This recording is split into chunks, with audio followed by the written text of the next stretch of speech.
Well, let's get more on this from Ron Bonjean, who is a former top spokesperson for Republican congressional leaders. Ron, thanks for being with us again. Great to be here. I see the New York Post this morning has a headline, "The Future," about Ron DeSantis. Do you think that he is likely to be the next nominee, given his strong performance and Donald Trump's rather weak one? Well, I think DeSantis definitely feels energized, and we could see him throwing his hat in the ring soon. I think that also Donald Trump calling Ron DeSantis disanctimonious didn't seem to pay off too well here. It looks like DeSantis did very well in Florida. It's now completely red. That was the red wave that Republicans really wanted.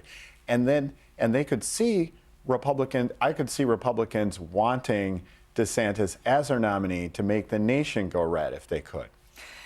When you look at how the hand-picked candidates of Donald Trump did last night, it's not an especially good performance, is it? And could it have maybe cost Republicans some key Senate seats? Yes, we're in much tighter basically future right now because of this candidate quality issues that we had in Pennsylvania and other states, where we could have easily won hands down. I mean, in Pennsylvania, we lost to somebody that had a stroke and couldn't formulate sentences. Why? Because they didn't like the positions of Oz, also because he was from New Jersey, and Pennsylvanians hate people from New Jersey.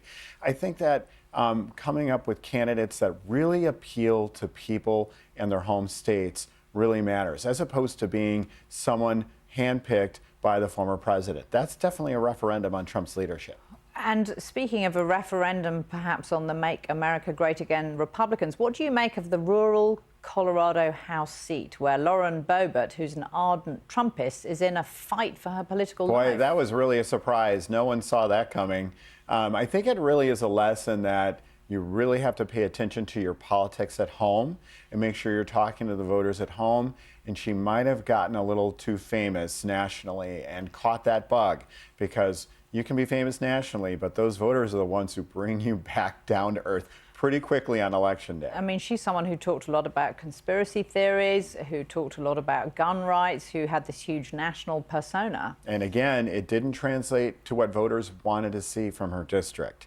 So she isn't reflecting those attitudes. They may have been national attitudes, something that would appeal to be on the national media, and more right-leaning sites, but didn't appeal to voters back home. It's still a tight race. She could still pull out, but the challenge is leading. Ron Bonjean, thanks so much for joining us. Yeah.